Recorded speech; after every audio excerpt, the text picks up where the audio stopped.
بسم اللہ الرحمن الرحیم۔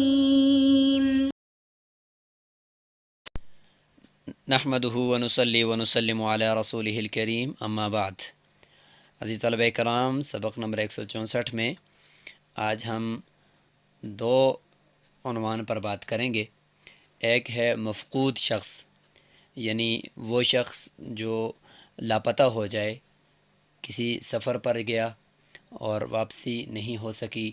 اور نہ اس کے زندہ ہونے کا رہنے کا پتہ ہے، نہ اس کے مردہ ہونے کا پتہ ہے، یا وہ جنگ میں گیا اور واپسی اس کا کچھ پتہ بھی نہیں ہے، تو کسی بھی طریقے سے وہ نامعلوم ہو جائے اور اس کا گھر سے غائب ہونے کو کافی عرصہ ہو چکا ہے کہ وہ اس کا پتہ ہی نہیں ہے، تو اس طرح کا شخص اس کو مفقود کہتے ہیں۔ اس کے اوپر بات کریں گے۔ اور دوسرا ہم بات کریں گے بگھوڑا غلام، یعنی آقا سے اس کا غلام بھاگ جائے تو اس کو اگر وہ کوئی لے کر آتا ہے، کوئی پکڑ کر واپس مولا کے حوالے کرتا ہے، تو اس پکڑنے والے کو شریعت میں کچھ انعامات اس کے لیے مقرر کیے گئے ہیں، تو ان کے اوپر ہم ڈسکس کریں گے انشاءاللہ۔ تو آج ان دو عنوان پر انشاءاللہ بات ہوگی۔ سب سے پہلے کتاب المفقود ہے، یعنی گم شدہ شخص سے متعلق احکامات ہم جانیں گے۔ فقود یفقد، یہ ازداد کے قبیل سے۔ ازداد اس لفظ کو یا اس صیغہ کو کہتے ہیں کہ جو دو متضاد معنی بتائے۔ تو فقود یفقد کا معنی یہ بھی ہوتا ہے کہ گم ہو جانا، لاپتہ ہو جانا، اور اس کا معنی طلب کرنا بھی ہے۔ فقدت الشیء کا معنی یہ ہوتا ہے کہ طلبت الشیء۔ تو جو بندہ مفقود ہے، گم شدہ ہے، تو اس کے اندر یہ دونوں معنی پائے جاتے ہیں کہ وہ گم ہوتا ہے اور لوگ اس کی طلب میں ہوتے ہیں، تو اس لیے اس کو مفقود کہتے ہیں۔ تو فقود یفقد ازداد سے ہے کہ دو متضاد معنی کے اوپر دلالت کرتا ہے۔ تو ایسا شخص جب غائب ہو جاتا ہے، اگر وہ شادی شدہ ہو تو اس کی بیوی سے متعلق کیا احکامات ہوں گے، یا اس کے لاپتہ ہونے کی حالت میں اس کے کچھ اگر رشتہ دار فوت ہو گئے تو ان کی میراث اس کو ملے گی یا نہیں ملے گی، یا اس کی میراث کو آگے تقسیم کریں یا نہ کریں، تو یہ ساری چیزیں جو ہوتی ہیں، اس کا پیچھے جو مال بچتا ہے، اولاد اس کی ہے، تو ان کو ہم دیکھتے ہیں کہ ان کا کیا حکم ہوگا۔ تو یاد رکھیں کہ یہ جو مفقود شخص ہے، یہ اپنے حق میں، یعنی اپنے حق میں تو یہ زندہ ہے۔ کیا مطلب اپنے حق میں زندہ ہے؟ کہ اس کا جو مال ہے وہ اس کے ورثہ میں تقسیم نہیں ہوگا جب تک کہ یعنی اس کا کوئی پتہ نہیں چلا، یا قاضی کی طرف سے کچھ آگے چل کر ہم بتائیں گے، تو اس وقت تک اس کا مال تقسیم نہیں ہوگا۔ تو اپنے حق میں یہ، اور اسی کی طریقے سے اس کا اجارہ، عقد کیا ہوا اجارہ ہے، کسی کے ساتھ عقد کیا ہوا ہے، تو وہ بھی نافذ ہی رہے گا، ابھی تک ختم نہیں ہوگا۔ یہ اس کا اپنا حقوق ہے، یعنی اپنے حقوق میں یہ زندہ ہونے کی حالت میں حی ہے، اور غیر کے حق میں یہ مردہ ہے۔ غیر کے حق میں مردہ کیسے ہے؟ کہ اس کا کوئی وارث اگر فوت ہو جائے اس کے لاپتہ ہونے کی حالت میں، تو اس وارث کی میراث اس کو نہیں ملے گی۔ اس وارث کے حق میں گویا کہ یہ مردہ ہے، اس کی میراث اس کو نہیں ملے گی۔ تو یہ ہے جی۔ اچھا، پھر جب یہ لاپتہ ہو گیا، کئی سال اس کو گزر گئے، تو اب اس کی جو بیوی ہے اس سے متعلق کیا احکامات ہوں گے، تو وہ ہم نیچے دیکھ لیتے ہیں، اور انشاءاللہ پھر آخر میں اس کا خلاصہ بھی کر لیں گے۔ تو یہ اس کے کچھ حقوق یعنی احکامات تھے جو آپ کے سامنے آ گئے۔ اذا غاب الرجل، جب آدمی غائب ہو جائے، فلم یعرف له موضع، اور اس کا کوئی بھی پتہ نہ چلے، اس کی جگہ کا پتہ نہ ہو کہ وہ کدھر گیا، ولا یعلم حی ہوا ام میت، یہ بھی پتہ نہیں کہ کیا وہ زندہ ہے یا وہ مردہ ہے، چونکہ اس کی مفقود کی تعریف میں یہی آئے گا کہ هو الذی یخرج فی جہته فیفقد، کہ کوئی آدمی کسی طرف میں چلا گیا اور گم ہو گیا، ولا یعرف جہته ولا موضعه، نہ اس کی جگہ کا پتہ ہے، نہ اس کی جہت کا پتہ ہے، ولا یستبین امره، نہ اس کے کسی معاملے کا پتہ ہے کہ وہ کدھر گیا، اور ولا حیاته ولا مماته، نہ اس کی موت کا پتہ، نہ اس کی زندگی کے پتہ، یا او یأسره العدو، یا دشمن نے اسے قید کر دیا اور نہ اس کی موت کا پتہ، نہ اس کے قتل کا پتہ، تو یہی اس کی تعریف ہوتی ہے، اور یہ پہلے جملے میں بھی تعریف ہی کی طرف اشارہ ہے۔ تو اب کیا ہوگا؟ تو کہتے ہیں کہ نصب القاضی من ایک شخص کو قاضی نصب کرے گا، یعنی منتخب کرے گا، مقرر کرے گا، یحفظ مالہ، جو اس کے مال کی حفاظت کرے گا، ویقوم علیہ، اور اس کی نگرانی کرے گا، یعنی اس کے اوپر نگرانی کا مطلب اس کی یعنی اس کے پیچھے اس کے پورے مال کی اور اس کی پورے جو سیٹ اپ ہے سارا کچھ اس کی وہ نگرانی کرے گا، یہ قاضی کی طرف سے مقرر شدہ بندہ ہوگا۔ وَيَسْتَوْفِي حُقُوقَهُ، اور اس کے حقوق کسی اور کے ذمہ ہیں ان کو وہ وصول کرے گا۔ وَيُنْفِقُ عَلَى زَوْجَتِهِ وَأَوْلَادِهِ الصِّغَارِ مِنْ مَالِهِ، اس کے مال سے اس کی بیوی پر اور اس کی چھوٹی اولاد کے اوپر خرچ کرے گا۔ چونکہ بڑی اولاد کا خرچہ باپ کے ذمہ یہ واجب نہیں ہوتا، اس لیے فرمایا کہ چھوٹی اولاد کا جو کہ واجب ہوتا ہے، تو اس کا مال جو ہوگا اس کے مال سے اس کی چھوٹی اولاد اور بیوی کے اوپر خرچہ کرے گا، کیونکہ اس کا نان نفقہ بیوی کا اور بچوں کا اس پر لازم ہے۔ ولا يفرق بینہ و بین امراتہ، قاضی تفریق نہیں کرے گا اس کے اور اس کی بیوی کے درمیان، ابھی تک وہ تفریق اس کی نہیں کرے گا۔ کب کرے گا؟ وہ احناف کا یہ مسلک آ گیا کہ فَإِذَا تَمَّ لَهُ 120 سَنَةً، پس جب 120 سال اس کے گزر جائیں گے، من یوم ولدہ، اس کے پیدائش کے دن سے، یعنی اس کی تاریخ پیدائش سے لے کر گم ہونے کے بعد تک 120 سال گزر جائیں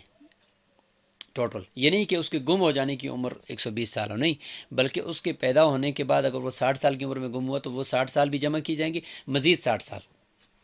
اگر وہ 50 سال کی عمر میں گم ہوا تو مزید اس کے بعد 120 سال پورے کرنے کا مطلب یہ ہے کہ 50 سال یہ ہوں گے اور مزید 70 سال دوسرے شمار کر کے 120 کریں گے۔ تو یہ احناف کا مسلک ہے۔ دوسرا احناف کا ایک مسلک یہ بھی ہے کہ اس کے ہم عمر لوگ فوت ہو جائیں تو بس سمجھ جائیں کہ اب یہ آدمی بھی تقریباً فوت ہو چکا ہوگا، اب اس کے بعد پھر قاضی اگلا پروسیس چلائے گا اس کی بیوی اور اس کی میراث سے متعلق۔ اور بعض جو اقوال ہیں احناف کے وہ 80 سال، 90 سال، 100 سال کے بھی ملتے ہیں، لیکن اس میں یاد رکھیں کہ یہ احناف کا مسلک ہے، لیکن چونکہ اس میں بہت بڑا حرج یہ بھی لازم آ سکتا ہے کہ اس کی جو بیوی ہے وہ پھر اتنے عرصہ تک وہ لمبا انتظار کرے گی، تو اس میں بیوی کو فتنے کا خطرہ بھی ہو سکتا ہے، اس کے اوپر مطلب مزید مشکلات بھی آ سکتی ہیں۔ تو ان سب چیزوں کو دیکھتے ہوئے احناف نے امام مالک رحمۃ اللہ علیہ کے قول پر فتویٰ دیا ہے۔ وہ کیا قول ہے؟ امام مالک رحمۃ اللہ علیہ کا قول یہ ہے کہ جب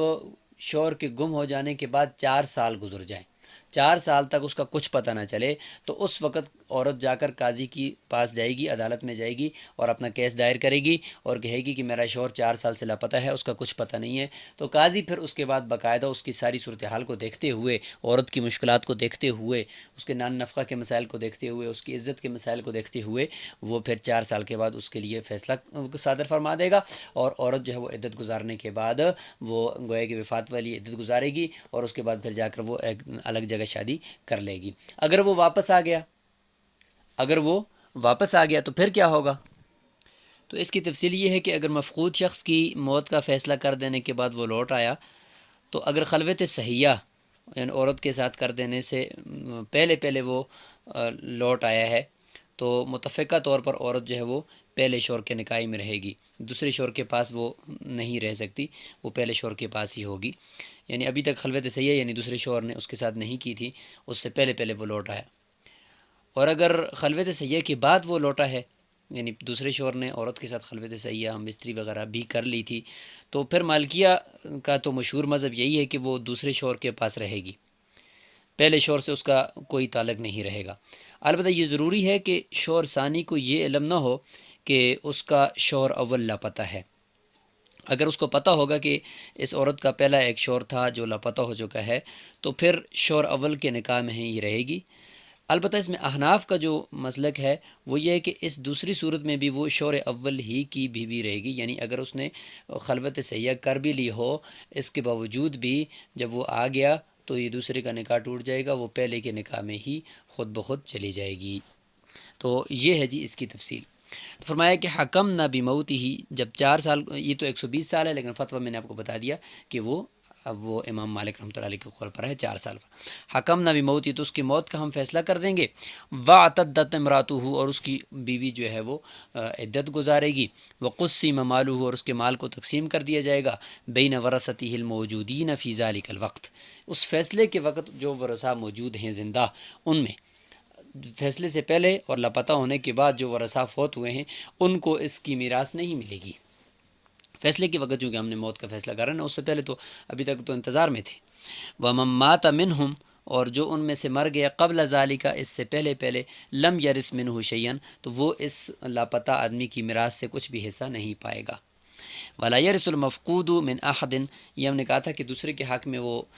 جو ہے وہ مردہ شمار ہوگا، اپنے حق میں زندہ ہے، لہذا دوسرے کے حق میں مردہ ہونے کا یہی فائدہ ہوگا کہ یہ خود مفقود میراث نہیں پائے گا من احد کسی ایسے وارث کی ماتا جو فوت ہوا فی حال فقدی اس کے لاپتہ ہونے کی حالت میں، تو اس کی یہ میراث نہیں پائے گا۔ تو یہاں پر یہ آج مکمل ہوا، اس سے پہلا ہمارا ٹاپک جو مفقود سے متعلق تھا۔ حضرت عمر رضی اللہ عنہ کے زمانے میں بھی یہ ایک واقعہ پیش آیا تھا کہ ایک آدمی عشاء کی نماز کے لیے نکلا تو جنات اس کو لے کر گئے تھے، تو اس کے بعد پھر آپ قدوری کی حاشیے میں دیکھیں انشاءاللہ آپ کو یہ تفصیل سے اسی کے ضمن میں یہ حاشیہ مل جائے گا۔ بعد میں جب وہ آیا کئی سال کے بعد تو حضرت عمر رضی اللہ عنہ نے اس کی بیوی کو کا نکاح دوسرے کے ساتھ کروا دیا تھا، تو حضرت عمر رضی اللہ عنہ نے پھر اس سے پوچھا کہ آپ کیا چاہتے ہیں، آپ یہی بیوی چاہتے ہیں یا دوسری کوئی آپ کے لیے تلاش کی جائے؟ تو اس نے کہا کہ مجھے دوسری کسی عورت کے ساتھ نکاح کروا دیں۔ تو یہ اس زمانے میں جو ہوا تھا اسی کے مطابق یہ شرعی احکامات آپ کے سامنے آ گئے۔ اب ہم چلتے ہیں کتاب الاباق۔ اباق اذ ابق الی الفلق المشحون، قرآن میں بھی ہے یونس علیہ السلام کے بارے میں۔ تو اباق کا معنی ہوتا ہے بھاگنا، ایک ہوتا ہے ارہاب، اور یعنی ایک ہوتا ہے یعنی ہرب یہرب، تو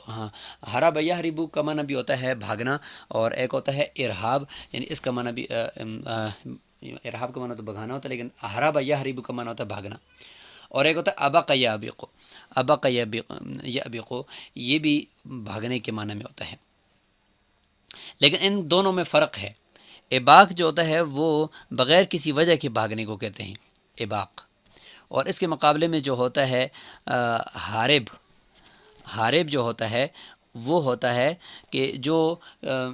کسی وجہ سے بھاگے، یعنی ظلم کی وجہ سے اس کے اوپر ظلم ہوا اور وہ بھاگ گیا، تو یہ پھر اس کی نفس کی خباثت نہیں ہوتی، لیکن اباق اس کے نفس کی شرارت ہوتی ہے کہ وہ بغیر کسی سبب کے بھاگ گیا۔ تو یہ غلام ہوتا ہے، اگر یہ غلام بھاگ جائے تو اس کا حکم یہ ہوتا ہے کہ اگر اس کو کوئی لے کر آئے تو دیکھیں کہ وہ کتنی کلومیٹر کے فاصلے سے اس بندے نے اس غلام کو پکڑ کر مالک کے حوالے کیا ہے۔ تو اگر وہ 3 دن کی مسافت، یعنی جدید جو شرعی مسافت سفر کی بنتی ہے مثال کے طور پر 78 یا 77 یا یعنی احتیاطاً 80 کلومیٹر، اتنے فاصلے سے کوئی لے کر آیا ہے تو اس کو انعام دیا جائے گا، اور اس کا کیا انعام ہوگا وہ ابھی انشاءاللہ نیچے ذکر کیا جاتا ہے۔ لیکن اگر کوئی 80 کلومیٹر نہیں ہے بلکہ نصف 40 کلومیٹر کے فاصلے سے لے کر آئے تو پھر وہ جو انعام ہم مقرر کریں گے اس کا بھی نصف ہو جائے گا، اور اگر اس نے 60 کلومیٹر کے تو کم از کم 2-3 حصے زیادہ ہو گئے تو اسی حساب سے وہ جو انعام ہے اس انعام کو بھی اتنے ہی حصے کیے جائیں گے اور اتنا ہی انعام اس کو دیا جائے گا۔ تو ایسا یہ ایک احسان ہے مولا کے ساتھ، اور اس کا شریعت نے ایک انعام مقرر کیا ہے جس کا نام رکھا ہے جعل، اس کو جعل کہتے ہیں۔ تو صحابہ اکرام کا بھی اس پر اجماع ہے، ان سب نے اس پر اتفاق کیا ہے کہ یہ جعل یعنی انعام اس شخص کو دینا واجب ہے کہ جو آپ کے لیے یہ کام کرے۔ البتہ اس کی مقدار میں پھر اختلاف ہے، بعض نے 40 درہم مقرر کیے، بعض نے 12، بعض نے جو ہے وہ دینار، بعض نے کیا، لیکن یہ کہ البتہ جعل سب کی طرف سے سب نے اس کو لازم قرار دیا ہے۔ تو دیکھتے ہیں اذا ابق المملوک، غلام بھاگ جائے، فردہ رجل علی مولاه، کسی شخص نے مولا پر اس کو واپس لوٹا دیا، من مسیرت 3 ایام فصاعدا، 3 دن یا اس سے زیادہ کی مسافت، یعنی جدید ہم نے بتا دیا 80 کلومیٹر، فلہ علیہ جعلہ، تو مالک کے اوپر لازم ہے، لہو اس شخص کے لیے، جعل یعنی انعام، اور وہ کیا ہوگا، وہ 40 درہما، وہ تقریباً 40 درہم ہیں، 40 درہم جول، یہ مفتبی قول ہے۔ وَإِن رَدَّهُ لِأَقَلَّ مِنْ ذَلِكَ، اگر اس سے کم فاصلہ، یعنی 3 دن کی مسافت، یعنی 80 کلومیٹر نہیں بلکہ آدھا نصف 40 کلومیٹر کے فاصلے سے اس کو پکڑ کر لایا ہے، تو پھر اسی حساب سے، یا جتنا کم ہوا ہے، ایک حصہ کم ہوا ہے تو یعنی 80 کلومیٹر سے اگر مطلب 10 کلومیٹر ہے تو انعام کا بھی تقریباً 10، چونکہ وہ 8واں حصہ ہے 80 کا، تو لہٰذا اسی حساب سے انعام کا بھی 8واں حصہ دیا جائے گا، فبی حساب ہی، تو اسی حساب سے۔ وَإِنْ كَانَتْ قِيمَتُهُ أَقَلَّ مِنْ 40 درہما، اگر وہ اتنا فضول قسم کا غلام تھا کہ اس کی قیمت ہی 40 درہم سے کم ہے، تو اب انعام بھی دیں گے تو پھر وہ 40 درہم تو اس کی کل قیمت ہے، اور وہی 40 درہم اگر انعام میں دیں گے تو یہ تو پھر مولا کے ہاتھ میں تو کچھ بھی نہیں آیا نا، پھر انعام دینے کا کیا مطلب ہے کہ وہ جتنی غلام کی قیمت تھی اتنا انعام میں چلا گیا یا اس سے زیادہ چلا گیا۔ تو فرماتے ہیں کہ آپ اس طرح کریں گے کہ قضی لہو، تو فیصلہ کیا جائے گا اس غلام کو لانے والے کے لیے بقیمت ہی، اس غلام کی قیمت کہ وہی قیمت دی جائے، چونکہ قیمت ویسے بھی 40 سے کم ہے لیکن قیمت دی جائے الا درہمن، 1 درہم کم کر دیا جائے۔ 1 درہم کم کریں گے تاکہ پتہ تو چلے نا، 39 درہم دے دیں گے مثال کے طور پر، اور 1 درہم کم کریں گے تاکہ کچھ نہ کچھ یہ بھی تو ہم کہیں کہ بھئی مولا کے ہاتھ میں بھی آیا، بے شک وہ 1 درہم ہی کیوں نہ ہو، تو یہ فیصلہ کر دیا جائے گا۔ تو یہ ہو گیا جی اس کا یہ بنیادی حکم۔ وَإِنْ أَبَقَ مِنَ الَّذِي رَدَّهُ، اگر وہ غلام اس شخص سے بھی بھاگ جائے جس نے اس کو لوٹایا تھا، یعنی وہ ایک راستے سے آ رہا تھا تو راستے سے وہ پھر بھاگ گیا، فَلَا شَيْءَ عَلَيْهِ، تو اس شخص پر کچھ چیز بھی نہیں، کیونکہ وہ ویسے بھی پہلے بھی نیکی کر رہا تھا بیچارہ، اور انعام کے چکر میں بھی تھا، لیکن یہ کہ وہ نیکی بھی کر رہا تھا، تو اب اس نے تو کبھی بھی یہ نہیں چاہنا تھا کہ میرے ہاتھ سے یہ بھاگ جائے، لیکن غلام اس کے اوپر زبردستی کر کے واپس بھاگ گیا، لہٰذا اس کے اوپر کسی قسم کا کوئی زمان نہیں آئے گا۔ وَلَا جَوْلَ لَهُ، لیکن انعام بھی تو نہیں ملے گا نا، کیونکہ انعام تو تب ملتا کہ غلام لے کر آتا، لیکن غلام اس سے بھاگ گیا۔ وَيَنبَغِي أَن يَشْهَدَ إِذَا أَخَذَهُ، لیکن بہتر یہ ہے اگر کوئی قریب میں ہو تو غلام کو پکڑتے وقت وہ یشہدہ، گواہ بنائے، ضرور گواہ بنائے کہ میں جو پکڑ رہا ہوں اس کو اس کے مالک تک پہنچانے کے لیے اس کو پکڑ رہا ہوں، انہ یأخذ، کہ وہ اس کو پکڑ رہا ہے، لیرد علی صاحبی، تاکہ اس کے مالک تک اس کو لوٹا دے۔ فإن كان العبد الآبق رهنا، اب یہ صورت بھی ہو سکتی ہے کہ جو غلام بھاگا ہوا ہے وہ کسی کے پاس رہن رکھا ہوا تھا، مالک نے مرتہن کے پاس رہن رکھا ہوا تھا، اب اس کے کوئی پیسے تھے، تو اب ظاہر ہے کہ حفاظت جو تھے وہ مرتہن کی ذمہ داری تھی نا، لہٰذا مرتہن سے بھاگا ہے تو مرتہن کی کوتاہی ہے، لہٰذا جول بھی مرتہن کے اوپر آئے گا، فالجول علی المرتہن، بس مرتہن کے اوپر جول آئے گا کہ اس نے اس غلام کی صحیح طریقے سے چونکہ حفاظت نہیں کی، اور حفاظت ذمہ داری تھی اس کی، اس لیے جول اس کے اوپر آئے گا۔ تو یہ ہو گیا جی اس کے بنیادی احکامات۔ اچھا، یہ جو مسئلہ ہے کہ ایک قیمت اگر اس کی قیمت ہی 40 درہم سے کم ہو تو پھر جول میں 1 درہم کم کر دیا جائے گا، تو اس میں امام ابو یوسف رحمۃ اللہ علیہ کا جو قول ہے وہ مفتبی ہے، یہ تو طرفین کا قول ہے کہ 1 درہم کم کیا، اس میں امام ابو یوسف رحمۃ اللہ علیہ چونکہ خود قاضی رہے ہیں تو ان کا قول اس میں معتبر ہے اور مفتبی ہے، وہ یہ ہے کہ نہیں، درہم کم نہیں کریں گے، بے شک اس کی قیمت 30 درہم کیوں نہیں ہے، جو جول ہوگا وہ 40 ہوگا، کیونکہ وہ شریعت نے مقرر کیا ہے، تو شریعت کے مقرر کردہ جو حد ہے اس میں کمی تو ہم نہیں کریں گے، بے شک آگے جو بھی اس کی وجہ سے کوئی سائیڈ ایفیکٹ پڑے، لیکن یہ کہ کچھ بھی ہم اس میں کمی نہیں کریں گے، تو لہٰذا پورے 40 درہم جول رہے گا۔